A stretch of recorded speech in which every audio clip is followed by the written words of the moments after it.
প্রথমবারের মতো পশ্চিমবঙ্গ বিধানসভার ভোটে চমক দেখালো ভারতের ক্ষমতাসীন বিজেপি।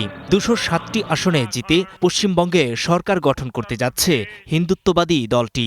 তবে কে হচ্ছেন মুখ্যমন্ত্রী, এটি এখন আলোচনার কেন্দ্রে। পশ্চিম बंगाल इन राज्यों में बीजेपी एनडीए सरकार है। পশ্চিমবঙ্গ নিয়ে নরেন্দ্র মোদী সরকারের বাড়তি নজর রয়েছে। বিধানসভার নেতা ও রাজ্যের মুখ্যমন্ত্রী বাছাইয়ের জন্য কেন্দ্রের স্বরাষ্ট্রমন্ত্রী অমিত শাহকে দায়িত্ব দিয়েছেন মোদী।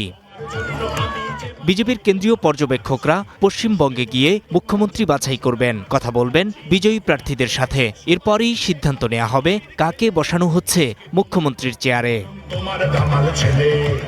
মুখ্যমন্ত্রী হবার দৌড়ে এখন পর্যন্ত আলোচনায় বেশ কজন। তবে বিশ্লেষকরা এগিয়ে রাখছেন বিরোধী দলীয় নেতা ও পশ্চিমবঙ্গ বিজেপির নেতা শুভেন্দু অধিকারীকে, কারণ তিনি বর্তমান মুখ্যমন্ত্রী মমতা বন্দ্যোপাধ্যায়কে পরাজিত করেছেন।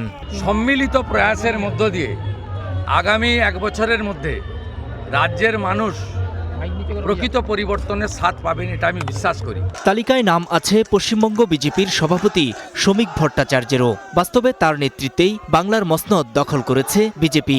দলে তার গ্রহণযোগ্যতাও কম নয়, যদিও তিনি ভোটের লড়াইয়ে অংশ নেননি। তবে তাকে মুখ্যমন্ত্রী করা হলে আগামী ৬ মাসের মধ্যে কোনো একটি আসনে নির্বাচিত হয়ে মুখ্যমন্ত্রিত্ব রক্ষা করতে হবে শ্রমিককে।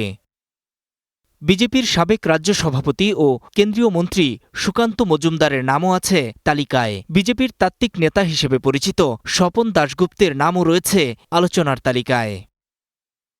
এছাড়াও আলোচনায় আছেন সৌরভ শিকদার। দিল্লির জাতীয় রাজনীতিতে তার রয়েছে ভালো অবস্থান। আগামী ৯ মে কলকাতার ব্রিগেড প্যারেড গ্রাউন্ডে অনুষ্ঠিত হবে বিধানসভা সদস্যদের শপথের আনুষ্ঠানিকতা। সেদিনই স্পষ্ট হবে কারা জায়গা পাচ্ছেন পশ্চিমবঙ্গে বিজেপি সরকারের মন্ত্রিসভায়।